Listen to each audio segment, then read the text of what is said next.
Alright,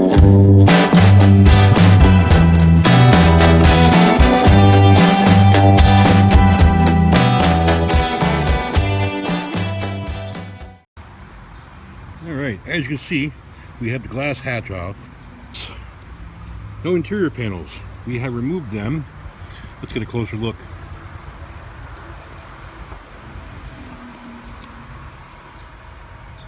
Looking at the driver's side, you can see the access panel somebody cut for the fuel tank. Right there is a gas tank. It's in a bad spot. We don't like it there. One of the things we will be doing, we will be removing that gas tank from its location where it's at. The coil springs are located literally here and here. It is a very small tank. Very small. Something that I was told, this is a spare tire well. We even have a strap right there for the hook. That is located over here in the quarter panel. Here's the location for the spare tire, for which we found the original spare tire. Mini spare, never touched, never removed. The jack was located in here also. This well, one of the things we have planned, we're going to be removing this well completely, reinforcing the rear cross member using this tank, putting it in there. We're getting a fuel cell. We have to get underneath here and get that exhaust off. Here is our panhard bar mount, body mount. Back there, as you can see, that right there is our exhaust. The only thing right now connecting this exhaust to the motor are the 2 bolts at the catalytic converter. But we have this in the way. There is a brace back here that has to come out. It's 1 bolt here, and I think 2 or 3 on the other end. Once those are removed, we can drop this exhaust down, undo them 2 bolts, and get it the heck out of here. 15 millimeter.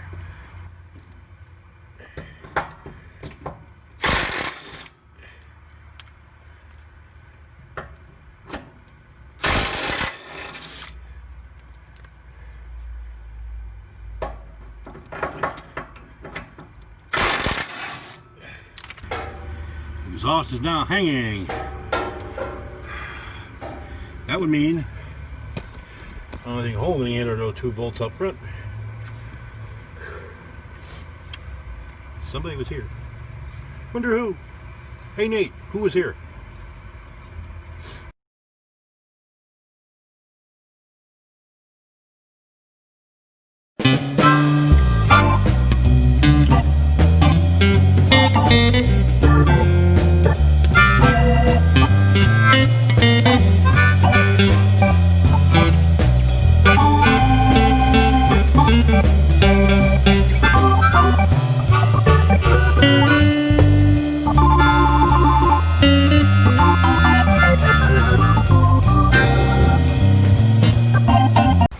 And just like that, we have a big hole. The well is gone. We will need to get rid of the spare tire well over there. Our unibody framework right there. Like I said, literally there and here are where the coil springs sit. I had to fix that. That was a miscut. As you can see, right there are the mounts for the gas tank. Down below is where all the magic is going to happen. Down underneath there. I am not going underneath there right now because it's ready to rain. But we shall show you what we have planned. So, what do you say we head on up to the front end, where the next bit of magic is going to happen. Okay, up front here, we have to remove all the front suspension. The Pontiac Firebird uses a strut as a shock and an upper control arm. Now it has a lower control arm with the coil spring in it. I plan to remove the control arm, the hub, and the strut as one assembly, only because it's less work. Now the sway bar over there has to come out along with the steering geometry, and then we can start getting things ready up front here. Oh, I'm also going to be taking care of, see if I'm going to swing you guys around here, this lower dam. This lower dam gets in the way of a lot of things when you're working underneath, because it actually covers the entire nose cone all the way back to here. So that has to go also. As for the rims and tires that were on here, well, they're going back to Nate because he can use them on his truck. They're brand new tires, real nice rims, perfect spacing for his truck. So, on preliminary measuring, I measured best I could from the center of the coil spring on this side to the center of the coil spring on the other side. I came up with 37 inches. And 37 inches is exactly what a Dana 30 front axle has. How do I know this? I have a Dana 30 sitting here for a little deep. I can utilize the same area for the coil springs. I do not need this strut, nor do I need the strut tower up in the engine bay. Now it's not a large strut tower because it's only a small cylinder and not a strut assembly with the coil spring like you would see on a front wheel drive. I do need to address the fact that we have an engine cradle, and in this engine cradle there's a cross member right in the way of where our differential housing would sit. So I had to come up with an idea there. Also, the 2.8 V6 that's underneath the hood here, the exhaust pipe, the Y pipe, or the down pipe, or the head pipe, however you want to call it, the Y pipe, as I'm going to call it, is routed in such a way that it's going to interfere with our new control arm assembly. So I may have to come up with something for that. Thinking I might be able to reroute it underneath, but the problem is the connection from the left bank and the right bank is right where I need to be, and there's not a lot of room under there. Also want to mention everything underneath here, the sway bar, steering box, the coil springs are oriented just perfectly. Now they may not be the right items, but they are oriented correctly. The steering box is forward and the pitman arm is back. I don't know if you can see it back in there. You probably can't, because I can barely see it. The sway bar is mounted in the right location, everything looks like it'll work. Okay, now enough of me yapping at the jaws. Let's go get some tools and undo some car parts.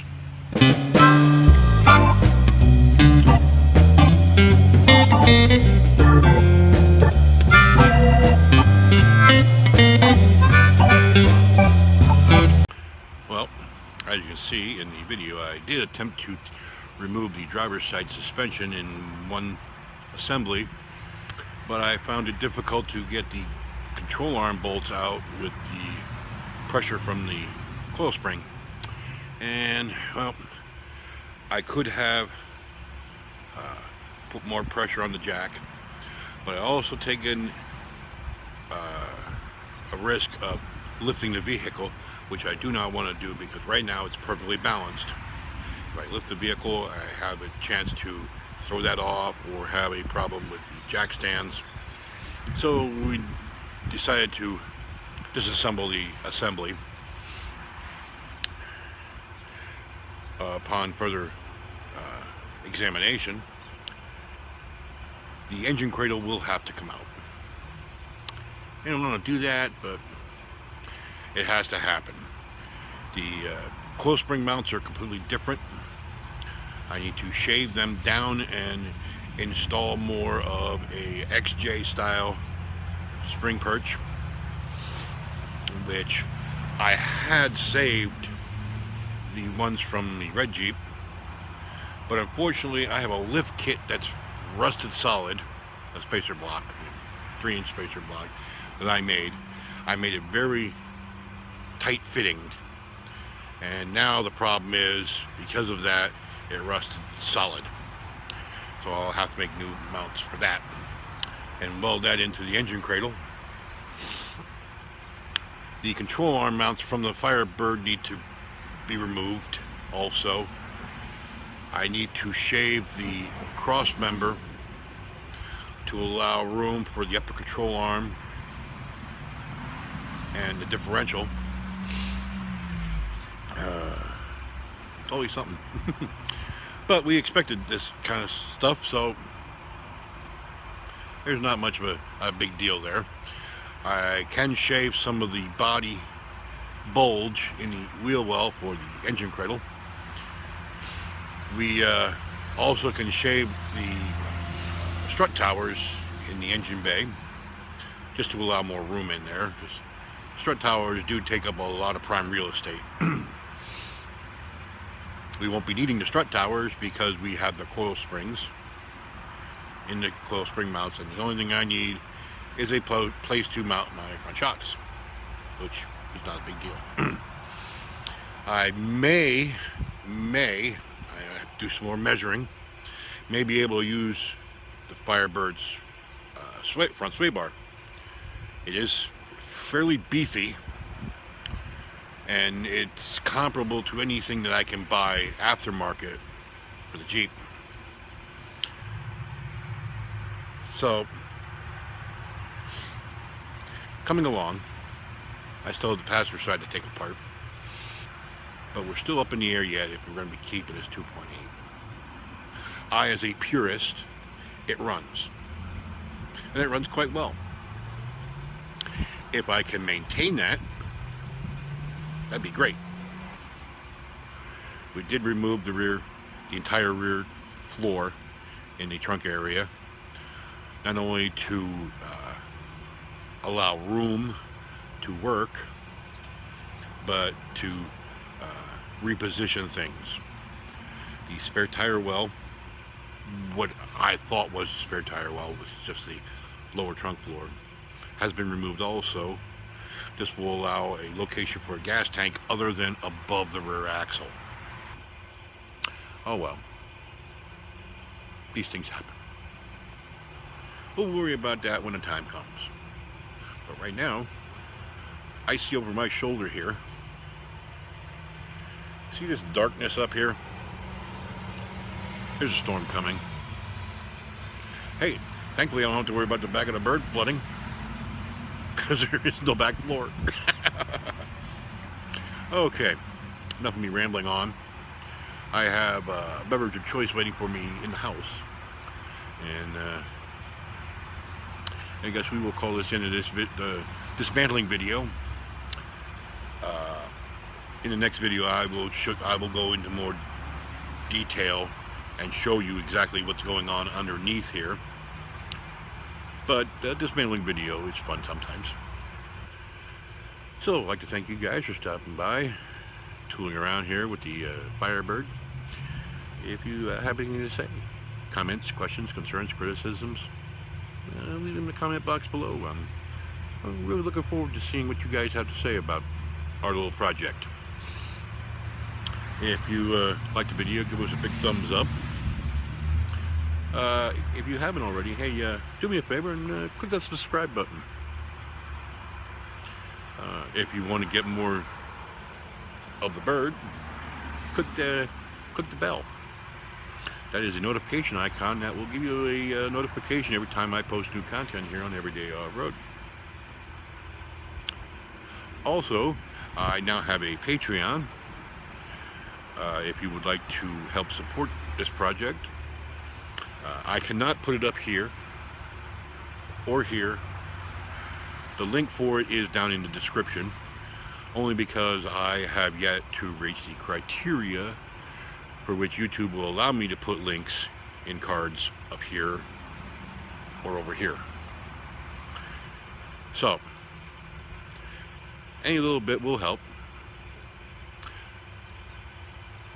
So, for Double D, our new project, I'm Mike.